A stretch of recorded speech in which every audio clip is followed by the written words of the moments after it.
प्रिय संस्कृत मित्राणि नमः संस्कृताय। मैं अंजलि त्रिपाठी आप सभी का अपने यूट्यूब चैनल संस्कृतम संवाद पे हार्दिक स्वागत व अभिनंदन करती हूँ। हम लोग अध्ययन करने वाले हैं रघुवंश महाकाव्य का परिचय, उनमें वर्णित राजाओं के वर्णन और सर्गों के। तो चलिए देखते हैं रघुवंश महाकाव्य के लेखक कौन है। रघुवंश महाकाव्य के लेखक है महाकवि कालिदास। नायक है दिलीप, रघु, अज, दशरथ, रामादि। अनेक रघुवंशी राजागण सभी नायक धीरोदात्त प्रकृति के हैं। मुख्य रूप से राम धीरोदात्त नायक है।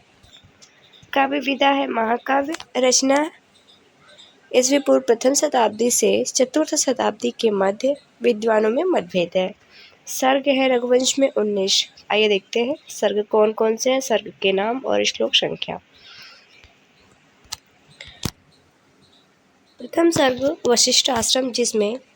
वशिष्ठ आश्रम अभिगमन जिसमें 95 श्लोक है। नंदिनी वरदान जिसमें 75 श्लोक है। रघु राज्याभिषेक जिसमें 70 श्लोक है। रघु दिग्विजय जिसमें 88 श्लोक है। चतुर्थ जो सर्ग है, पांचवा सर्ग है स्वयंवर अभिगमन जिसमें 76 श्लोक है। स्वयंवर वर्णन जिसमें 86 श्लोक है।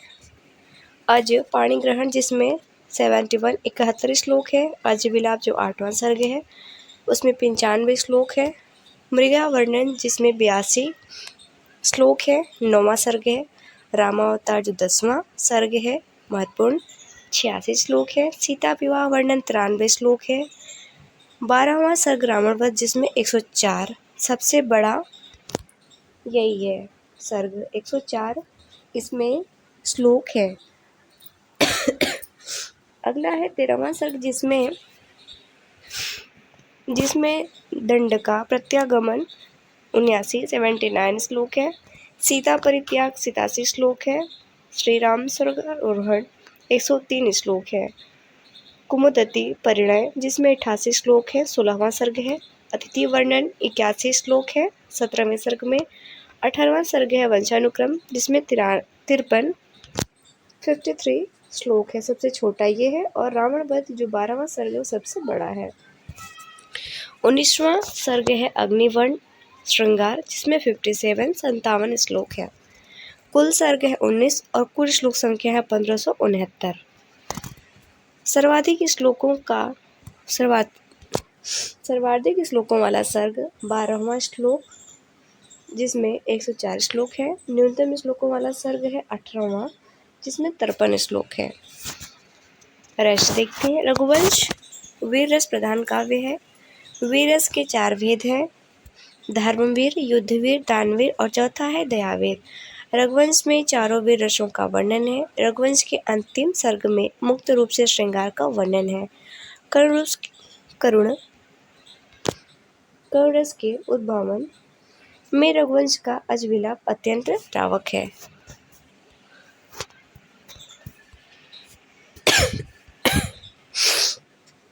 वीर रस के प्रयोग में कालिदास पौराणिक अनुष्टुप छंद प्रयोग करते हैं। रघु की दिग्विजय, रावण युद्ध। कालिदास का प्रिय रस है श्रृंगार रस। छंद योजना देखते हैं। कालिदास ने छंद प्रयोग की दृष्टि से गेय छंदों का अधिक उपयोग किया है। रघुवंश के 19 सर्गों में 22 छंदों का प्रयोग हुआ है। सर्वाधिक प्रयुक्त छंद है उपजात जो 578 श्लोकों में है। दूसरा सर्वाधिक प्रयुक्त छंद है अनुष्टुप जो 548 श्लोकों में है। रघुवंश के 9वें सर्ग में विभिन्न छंदों का प्रयोग है। रघुवंश के दुखद प्रसंग के वर्णन में रथोदत्ता छंद का प्रयोग किया गया है। करुण रस के चित्रण में वैताली छंद का प्रयोग अजविलाप में भी किया गया है। रघुवंश में कवि ने नाराज 18 वर्ण जैसे बड़े छंद का प्रयोग एक बार किया है। कालिदास ने रघुवंश में छंदों को वर्ण विषय से संबंध किया है। प्रसंग वर्ण विषय संबंध छंद का प्रयोग। करुण प्रसंगों में वैताल्य, प्रवास और प्रविट, मंदाक्रांत छंद का प्रयोग हुआ है। हर्षात्मक वातावरण में प्रहर श्रेणी, उपमान, अन्वर्थनामा ये छंद हैं। पराक्रम, शौर्य, राजनीति प्रसंग में वंशज छंद का प्रयोग किया गया है। पौराणिक वृत्त युद्ध यात्रा जिसमें अनुष्टुप छंद का प्रयोग किया गया। पौराणिक वृत्त युद्ध यात्रा जिसमें अनुष्टुप छंद का प्रयोग किया गया है। भव्य चंद्रोदय उद्दीपन विभावों के वर्णन में रथों तथा छंद का प्रयोग किया गया है। वीरभद्र रश के सम्मेलन में वसंतिल का छंद का प्रयोग किया गया है। शुभ कार्य के सफल होने के प्रस्थान हेतु कार्य की सफलता के लिए सर्गांत प्रयोग में पुष्पिताग्रा छंद का प्रयोग हुआ है। समृद्धिशीलता के प्रसंग में द्रुत विलंबित छंद का प्रयोग हुआ है। उदारता रुचि औचित्यादि गुणों से प्रयुक्त हरणी छंद का प्रयोग हुआ है। सर्ग के समाप्ति के समय कथानक को शीघ्रता से समाप्त करते समय प्रयोग हुआ है मालनी छंद का। अलंकार देखते हैं। अलंकार योजना रघुवंश में शब्द अलंकारों में अनुप्रास का सर्वाधिक प्रयोग हुआ है। यमक का सामान्य प्रयोग है। अर्थालंकारों में सर्वाधिक उपमा का प्रयोग है। उत्प्रेक्षा दृष्टांत स्वभावोक्त निर्देशना अर्थांतरन्यास आदि अलंकारों का प्रयोग है। आदि अलंकारों का सन्निवेश है। शैली है वैदर्भी रीति का प्रयोग। रघुवंश में आकर्षक चरित्र चित्रण विशद एवं रुचिर वर्णन प्रौढ़ प्रतिभा सुंदर रस व्यंजना सरल अलंकृत शैली का मणिकांचन प्रयोग संयोग है। कथानक का मूल स्रोत रघुवंश का मूल स्रोत मुख्यतः वाल्मीकि रामायण है। अन्य श्रुतियों एवं पौराणिक तथा अन्य स्रोत पद्म पुराण वायु पुराण विष्णु पुराण। रघुवंश में रघुवंशीय राजाओं की वंशावली वाल्मीकि रामायण से भिन्न है। प्रमुख वर्णन रघुवंश के 19 सर्गों में दिलीप से लेकर अग्नि वर्णन तथा रघुवंश के 29 राजाओं का वर्णन। रघुवंश के 29 राजाओं का वर्णन मनु और इच्छा को सहित 31 राजाओं का वर्णन। प्रथम 2 सर्ग में दिलीप का वर्णन है। प्रथम 2 सर्ग में राजा दिलीप का वर्णन है। दूसरे चौथे और पांचवें के आधे भाग में रघु का वर्णन है। पांचवें के बचे हुए आधे भाग तथा छठे सातवें और 8वें सर्ग में अज का वर्णन है। नवम सर्ग में दशरथ का वर्णन है। 10 से 15वें सर्ग तक रामचरित वर्णित है। 16वें सर्ग में कुश तथा 17वें में कुश पुत्र अतिथि का वर्णन है।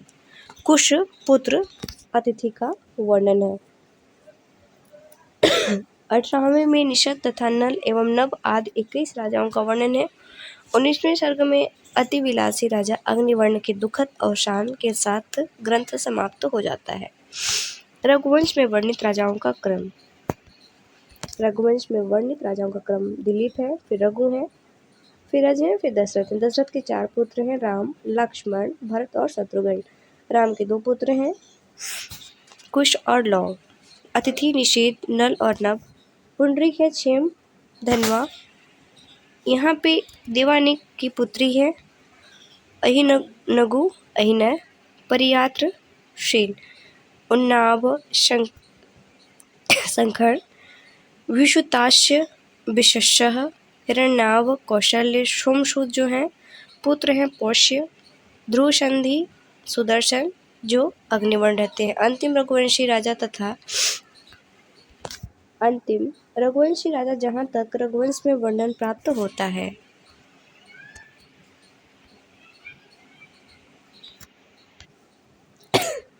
प्रमुख चरित्र राजा दिलीप रघुवंश महाकाव्य के प्रथम उन्नायक के रूप में वर्णित वैश्वत मनु के शुद्ध वंश से अधिक श्रेष्ठतर रचित चरित्र वाला घोषित किया गया है। वायु भी दिलीप के शासन के अनुसार अनुगमन करता था। यस्मिन् मही शासति वाणिनीनाम निद्रा विहार अर्थपथे गतनाम वातो अपि नास्त्रशय्यं दशुकानि को लंबेद उदाहरणाय हस्तम। राजा रघु के व्यक्तित्व की महत्ता इसी से द्योतित होती है क्योंकि उन्हीं के नाम पर सूर्यवंश का नाम रघुवंश पड़ा। रघु के नाम पे ही सूर्यवंश का नाम रघुवंश पड़ा। रघु का चरित्र रघुवंशियों का आदर्श है। रघु को रघुवंश का केंद्रीय नायक माना जाता है। रघु का प्रताप और सूर्य का तेज दोनों एक समय में ही सारी दिशाओं से व्याप्त हो गए। प्रतापतस्य भानुस्य युगपद व्यानाशये युगपद व्यानशे दिशः। राजा अज के चरित्र में शील और शौर्य की श्रृंगारिक पीठिका प्रदर्शित है। रघुवंश महाकाव्य के धीर ललित नायक हैं। चक्रवर्ती सम्राट रघु के प्रतापी पुत्र, रानी इंदुमती के प्रेमी पति। राजा दशरथ के व्यक्तित्व का विकास वाल्मीकि रामायण के आधार पर वर्णित है। दशरथ दिग्विजय सम्राट रघु के नाती हैं अर्थात उनके बेटे के बेटे हैं। राजा अज के प्रतापी पुत्र हैं। दशरथ मानव पृथ्वी पर अवतरण इंद्र हुए थे। उपगतो विनी निष्ठुरीव प्रजा हरिहयोगा विचक्षणः। राजा राम के परिचय देखते हैं। महाकवि कालिदास राम को विष्णु का अवतार मानते हैं। वस्तुतः रघुवंश के वास्तविक नायक राम ही हैं। महाकवि ने राम का अपनी काव्य साधना द्वारा सर्वोत्तम चरित्रांकन किया है। सर्वाधिक सर्गों में राम का चरित्र दर्शाया गया है। रघु और राम के महान चरित्र का तुलनात्मक अध्ययन करते हुए महाकवि को महाकाव्य का प्रधान नायक माना, तभी तो महाकाव्य का नाम रघुवंश पड़ा। अन्य आचार्यों ने राम को ही इस महाकाव्य का नायक माना है और कहा कि रघु से लेकर राम तक जो कथा है वह राम कथा को विस्तार देने के लिए है। राम राजा बनने की बात सुनकर रोने लगते हैं और वन गमन की आज्ञा पाकर प्रसन्न होते हैं।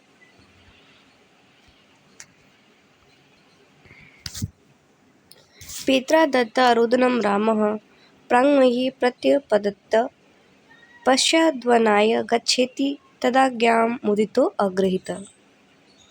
शत्रुघ्न उपनायक हैं। अयोध्या नरेश दशरथ और रानी सुमित्रा के सबसे छोटे पुत्र लवणासुर नामक राक्षस से पीड़ितों की रक्षा करने के लिए वर्णित।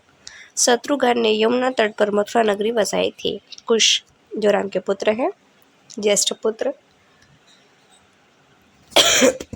श्री रामचंद्र एवं सीता के ज्येष्ठ पुत्र लव के बड़े भाई हैं। राम के बाद शासन आरूढ़ होते हैं। नागराज की पुत्री कुमुदवती से विवाह, कुशावती नगरी के संस्थापक। प्रथम बार रामायण का गान करने वाले कुश एवं लव ही हैं।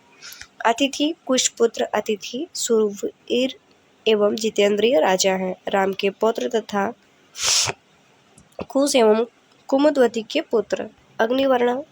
अग्निवर्ण रघुवंशी राजा सुदर्शन का पुत्र। अग्निवर्ण रघुवंश का विलासी नायक है।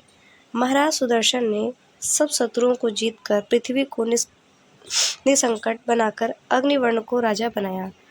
वह गवाक्षों पर पैर लटकाकर दर्शन देता था, ऐसा वर्णन है। गवाक्ष अर्थात झरोखे, जो खिड़कियां होती वहां पे वो पैर लटकाकर दर्शन देता था, ऐसा वर्णन है। रघु के प्रतापी वंश के अतनोमुख होने का कारण। नारी पात्र रानी सुदक्षिणा जो राजा दिलीप की पत्नी है। मगधराज पुत्री सुदक्षिणा राजा दिलीप की उदार चरिता शीलवती रूपवती पत्नी है। तयोज गृहतुः पादान राजा राज्ञी च मागधी। इंदुमती अज की पत्नी है। कवि ने इंदुमती को आदर्श गृहिणी कहा है। गृहिणी सचिवः सखी मिथः प्रिय शिष्य ललिते कलाविदो करुणाभिमुखेन मृत्युना हर्तं त्वं वद किं न मे हृतम्। सम्राट रघु की पुत्रवधू एवं अज की प्रिया पत्नी है। सीता राजा की पत्नी है। रघुवंश में सीता का जीवन राम के लिए समर्पित है। राम के साथ रमण करती हुई सीता राजलक्ष्मी के समान प्रतीत होती हैं। उपस्थित चारु वपुस्तदीयं कृत्वोपभोगो उत्सुकैव लक्ष्म्या। मिथिला नरेश जनक की पुत्री, अयोध्या नरेश दशरथ की पुत्रवधू हैं। मिथिला नरेश जनक की पुत्री हैं सीता और अयोध्या नरेश दशरथ की पुत्र वधू हैं। राम की पत्नी है सीता। कैकेयी राजा दशरथ की पत्नी है। राजा दशरथ की प्रिय पत्नी है। कवि ने इन्हें अतिक्रोधशीला चंडी की उपाधि से विभूषित किया है। दशरथ से वरदान के रूप में राम के लिए 14 वर्ष का वनवास एवं भरत के लिए राजगद्दी मांगी थी। कैकेयी ने महर्षियों का चरित्र महर्षि वशिष्ठ ब्रह्म तेज एवं ब्रह्म ज्ञान की साक्षात मूर्ति हैं। पुरुषायुज जीविन्यो निरतंगा निरितयः यन्मिद्या प्रजातस्य हेतुस्त्व द्व ब्रह्मवर्चस्सम। महर्षि कौत्स 14 विद्याओं के अध्येता महर्षि वरतंतु शिष्य कौत्स गुरु आज्ञा का पालन करते हुए 14 करोड़ मुद्रा दक्षिणा स्वरूप लेने रघु के पास गए। प्रतिनायक का चरित्र देखते हैं। इंद्र प्रतिनायक के रूप में चित्रण। इंद्र की पत्नी का नाम सची है, पुत्र का नाम जयंत है, स्वर्ग का शासक और देवेंद्र नाम वाला सारथी का नाम मातली है। मातले तस्य महेंद्रम। रथ में 1000 घोड़े। इनके घोड़े का रंग हरे तथा पीले भी कहीं कहीं उल्लेख मिलता है। हाथी का नाम ऐरावत है, शस्त्र का नाम वज्र है। 100 अश्वमेघ यज्ञ करने के कारण सतक्रतु कहे जाते हैं। रावण इस महाकाव्य का प्रतिनायक है, लंका का अधिपति तथा पुलस्त्य मुनि का नाती है। इंद्र और रावण ऐसे प्रतिनायक का कवि ने पूर्ण विकास नहीं दिखाया है। लवणासुर शत्रुघ्न का प्रतिद्वंदी, कुंभनशी का पुत्र, मधुपत्र नामक लवण नगरी का राजा बहुत अत्याचारी राक्षस था। लवणासुर भी महाकाव्य का प्रतिनायक माना जाता है। पशु चरित्र। नंदिनी, जिनकी सेवा राजा दिलीप और सुदक्षिणा पुत्र प्राप्ति के लिए करते हैं। कामधेनु की पुत्री नंदिनी का जीवन चित्रण रघुवंश के द्वितीय सर्ग में है। महर्षि वशिष्ठ की दुग्धशिला होमधेनु, हवनधेनु, रंग नवीन पल्लव तथा संध्या के समान श्वेत युक्त लाल। तदंतरे सा वीरराजः धेनु दीनच्छपाम ध्य गतिव संध्या। रघुवंश महाकाव्य का दूसरा मानवेतर पात्र है। शंकर के गण निकुंभ का मित्र, इसका नाम कुंभोदर है। कुंभोदरम नाम निकुंभो मित्रम। भगवान शंकर का अनुचर। अवेहि माम किंकरम अष्टमूर्ते। अन्य पात्र। कुमुदनाग, जो अस्त्र ज्ञाता की उपाधि से विभूषित है, अपनी बहन कुमुदवती का विवाह कुश से कराता है। गंधर्वराज, स्वयं के लिए विदर्भ नगरी जाते समय नर्मदा के तट पर स्वयंवर के लिए विदर्भ नगरी जाते समय नर्मदा के तट पर सेना सहित पड़ाव डाल देता है। प्रियदर्शन नामक गंधर्वराज का पुत्र प्रियवंत नामक गंधर्व राजकुमार मतंग ऋषि के शाप से हाथी का शरीर धारण किया था। मतंग शाप दवले पमूलद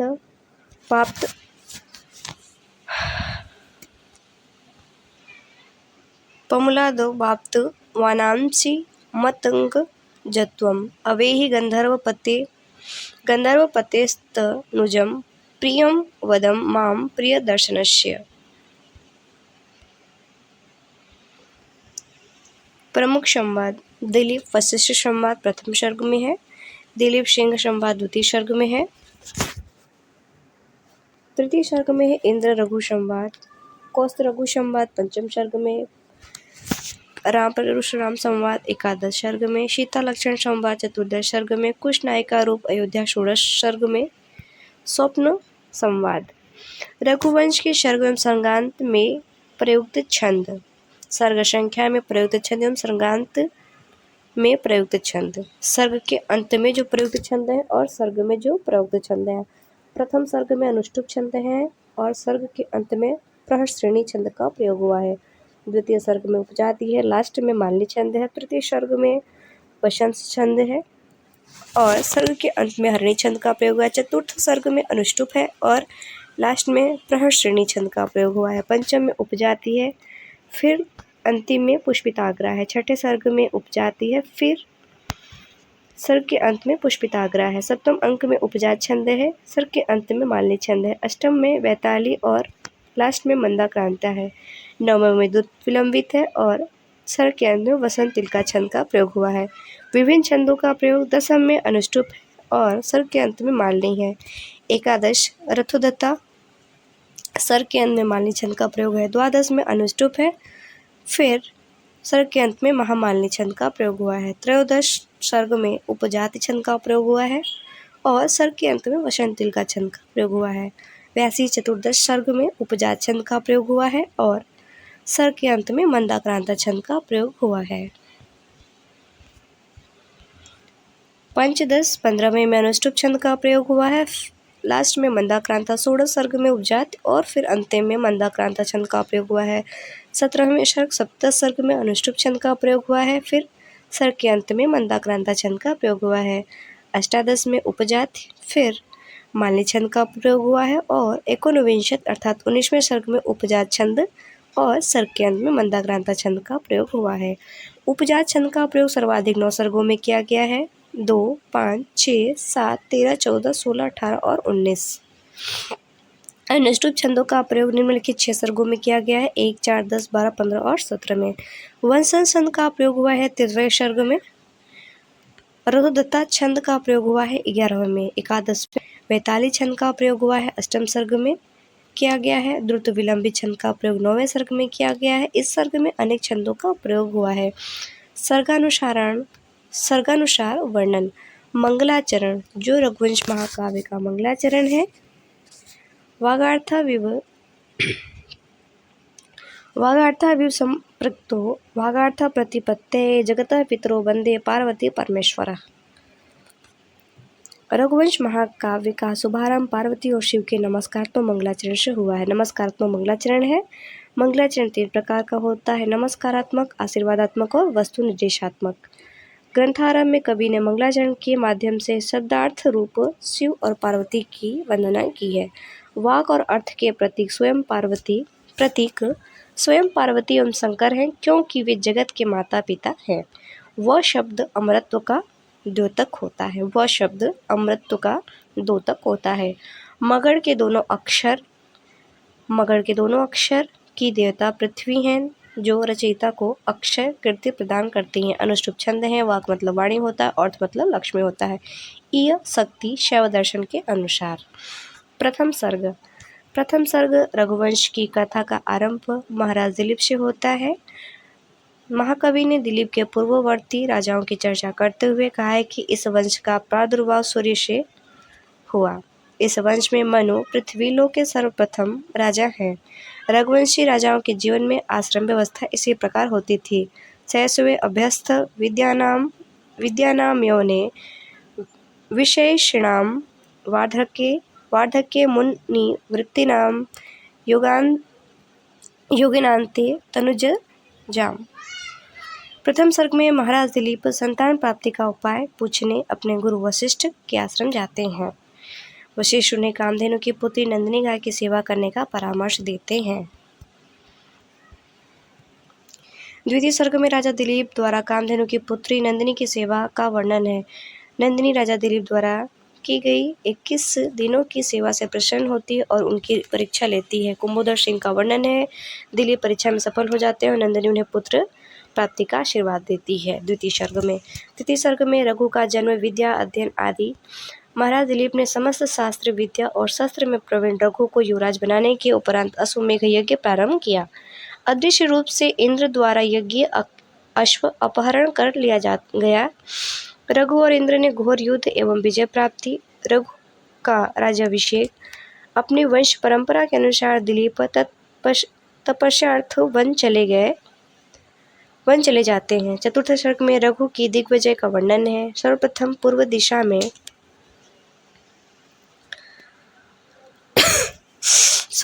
पूर्व दिशा में वंश आदि देशों को जीतकर अपना विजय स्तंभ गंगा सागर के द्वीपों में गाड़ दिया। कवि ने रघु को सूर्य से अधिक प्रतापी सिद्ध किया। दिशि मंदायते तेजो दक्षिणाश्याम रविरपि तस्यामेव रघो पांड्यां प्रताप न विशे हिरे। भारत के विभिन्न प्रदेशों की मनोरमा झांकी प्रस्तुत की गई है। पंचम सर्ग में विश्वजीत यज्ञ करके अपना सर्वस्व दान करने वाले महाराज रघु के त्याग का अत्यंत प्रभावशाली एवं प्रेरणाप्रद चित्रण हुआ है। इस सर्ग के अंत में विदर्भ राज भोज अपनी बहन पुत्री इंदुमती के स्वयंवर का वर्णन है। रघुपुत्र राजकुमार अज स्वयंवर में भाग लेने के लिए प्रस्थान करता है। ब्रह्मचारी कोत्स अपने गुरु वरंतंतु को दक्षिणा देने के लिए रघु से 14 करोड़ स्वर्ण मुद्राएं मांगता है। इस सर्ग में अज को जगाने के लिए श्रुत पुत्रों द्वारा गाया गया प्रभात गीत बहुत प्रसिद्ध एवं मनोरम है। छठे सर्ग में इंदुमती स्वयंवर का चित्राकर्षक वर्णन है। इंदुमती अज के गले में वरमाला डालती है, अर्थात वर रूप अज को चुनती है, क्योंकि भौरों की पंक्ति खिले हुए आम के बौरों को छोड़कर अन्यत्र नहीं जाते। नहीं प्रफुल्लम सहकारमेत्य वृक्षांतरम कांक्षति षड्पदाली। अज का इंदु के साथ विवाह होता है। स्वयंवर में आए अन्य राजा अज से युद्ध छेड़ देते हैं और परास्त होते हैं। अज को देखने के लिए विदर्भ की नारियों की उत्सुकता का भव्य वर्णन सर्गारंभ में किया गया है। अष्टम सर्ग में महाराज रघु अज को राज्य सौंप कर वानप्रस्थ आश्रम में प्रवेश कर आते हैं। उपवन विहार करते समय नारद की वीणा से गिरी माला के स्पर्श से इंदुमती का निधन हो जाता है। इस सर्ग में अज का अत्यंत कारुणिक विलाप वर्णित है। कारुणिक वर्णन में वियोगिनी अर्थात वैतालिक छंद का प्रयोग हुआ है। अज विलाप ही सर्ग का प्राण है। विरलापश वाष्पगदम सहजामप्यपाहाय धीरताम। वशिष्ठ के संदेश से अज को सांत्वना मिलती है। प्रिया वियोग एवं पुत्र दशरथ का पालन, दो तरह की विपरीत परिस्थितियों में वह किसी तरह 8 वर्षों तक जीवित रह सके। अंत में गंगा सरयू संगम में उन्होंने प्राण त्याग दिए।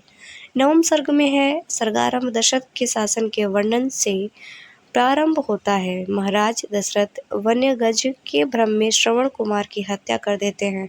दशरथ को श्रवण के माता पिता द्वारा पुत्र वियोग में मरने का शाप मिलता है। इस सर्ग में वसंत का अत्यंत मनोरम वर्णन किया गया हुआ है। कुसुम जन्म तत्व नौ पल्लव स्तनु षडपद कोकिल कुजितम। दसम सर्ग में दशरथ द्वारा पुत्रष्टि यज्ञ किया जाना वर्णित है।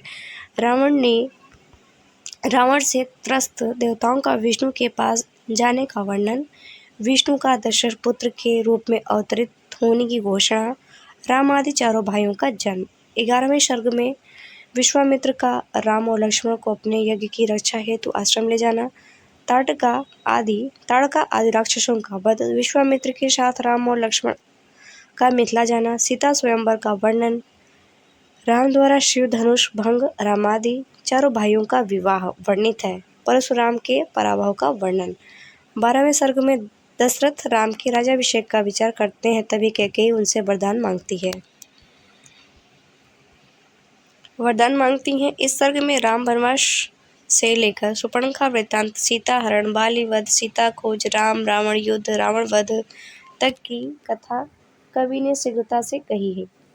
सर्ग के अंत में राम और पुष्पक विमान से अयोध्या जाने की सूचना दी गई है। 13वें सर्ग में पुष्पक विमान से अयोध्या लौटने की यात्रा का मनोरम दृश्य राम सीता को दिखाते हैं और पवित्र तीर्थों का परिचय कराते हैं। भौगोलिक स्थलों का प्रामाणिक वर्णन एवं सीता वियोग की करुण स्मृतियों का चित्रण किया गया है।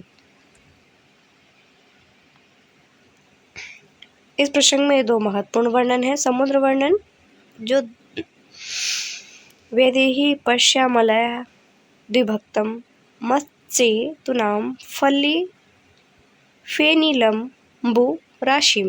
गंगा यमुना का वर्णन है। पश्यानो गंगादि विभाति गंगा भिन्न प्रवाहा यमुना तरंगे। पुष्पक विमान राम की इच्छा के अनुसार संचरण करता है। यथा विधो में मनसो अभिलाष प्रवर्ते पश्यताम विमानम।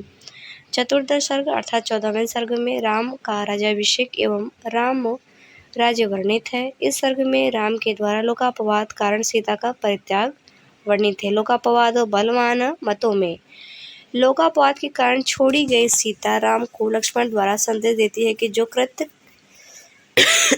कृत्य किया गया वह तुम्हारे उच्च कुल के योग्य है। माम लोकापवाद श्रवणदाहशी श्रुतस्य किम तत्स दृश्यम कुलस्य। सीता वाल्मीकि के आश्रम में जाती हैं। राम द्वारा सीता की स्वर्ण मूर्ति बनाकर अश्वमेघ यज्ञ करने का वर्णन। सीता का जब परित्याग कर देते हैं तो अश्वमेघ की जो यज्ञ होता है उसमें राम सीता की स्वर्ण मूर्ति बनाते हैं। सोने की मूर्ति सीता की एकदम सेम टू सेम बनवा के उनके साथ यज्ञ में बैठते हैं। पंचदश सर्ग में राम के आदेश पर शत्रुघ्न लवणासुर से युद्ध के लिए प्रस्थान करते हैं। मार्ग में वाल्मीकि आश्रम में रात्रि विश्राम के लिए ठहरते हैं और उसी रात्रि में सीता कुश और लव 2 पुत्रों को जन्म देती हैं। लवणासुर से घोर युद्ध और उसका वध। शत्रुघ्न द्वारा यमुना तट पर मथुरा नगरी की स्थापना। उपकूलम स कालिंद्या पुरी पौरुष भूषणः निर्ममे निर्ममो अर्थेषु मथुरा मथुरा कृते। राम द्वारा संभुक वध और राम के अश्वमेध यज्ञ में लव कुश द्वारा रामायण गान। राम अपने पुत्रों से रामायण गान सुनते हैं। प्राचेत सुपक्यम रामायणमितश्च मैथिलेयो कुशलो जगद्गुरु चोदितो। वाल्मीकि सीता की निर्दोषिता बताते हुए राम से उनको स्वीकार करने का अनुरोध करते हैं। इसी समय सीता के निवेदन पर धरती माँ प्रकट होती हैं और सीता को अपनी गोद में लेकर वापस चली जाती हैं। सर्गांत में भरत को सिंधु देश का राजा बनाया जाता है। भरत का अपने पुत्रों तक्ष और पुष्कल को सिंधु देश का राज्य सौंपकर अयोध्या लौटना।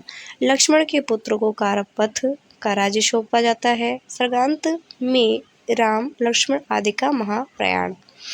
16 सर्ग में कुश का राज्याभिषेक एवं कुश के शासन की प्रशंसा। कुशावती को राजधानी बनाना। अयोध्या की दुर्दशा का वर्णन एवं कुश के स्वप्न में एक तेजोदीप्त अयोध्याधिष्ठात्री देवी के दर्शन का वर्णन। तस्या पुरा संप्रति वीतनाथां जानीहिं राजन्धिदेवतां माम्।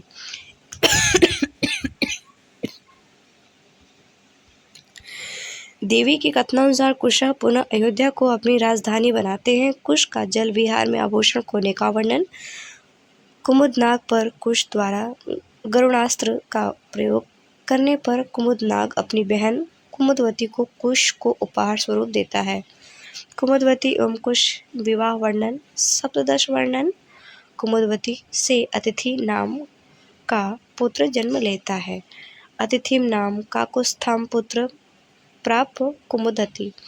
कुश युद्ध में वीर गति प्राप्त करता है और कुमुदती सती हो जाती है। अतिथि का राज्याभिषेक एवं उसकी राज्य व्यवस्था का वर्णन। सगुणानां बलानां च षडां षड्मुखं विक्रमः बभूव विनियोग्य साधनी एषु वस्तुषु। अष्टादश सर्ग में इस सर्ग में अतिथि के पुत्र निषद के बाद की अनेक पीढ़ियों के राजाओं का संक्षिप्त वर्णन किया गया है, जो पहला निषद, दूसरा नल, तीसरा नभ, चौथा पुंडरीक, पंचवां क्षेमधन्वा, छठा देवानिक, सातवां अहिनगु, आठवां परियात्री, नौवां शील, 10वां उन्नाव, 11वां ब्रजनाभ, 12वां संखड़, 13 विषुस्तास्य, 14वां विशश, 15वां हिरणाभ, 16वां कौशल्य, 17वां वशिष्ठ, 18वां पुत्र, 19वां पुष्प, 20वां ध्रुव संधि, 21वां सुदर्शन आदि राजाओं का संक्षिप्त वर्णन है, परिचय है। एकोनविंश 19वें सर्ग में इस सर्ग में सुदर्शन पुत्र अग्निवर्ण का वृत्तांत है। शासन का समस्त कार्यभार मंत्रियों पर छोड़कर अहर्निश विलासिता में लिप्त रहता है। ये रहे आज के रघुवंश महाकाव्य के 19 सर्गों के संपूर्ण परिचय और रघुवंश के परिचय। आशा है आप सभी को वीडियो अच्छी लगेगी। मित्रों तक शेयर करेंगे और जो नए मित्र जुड़ो चैनल को सब्सक्राइब करेंगे। मिलते हैं अगले सेशन में, तब तक के लिए धन्यवाद मित्रों। नव संस्कृत है।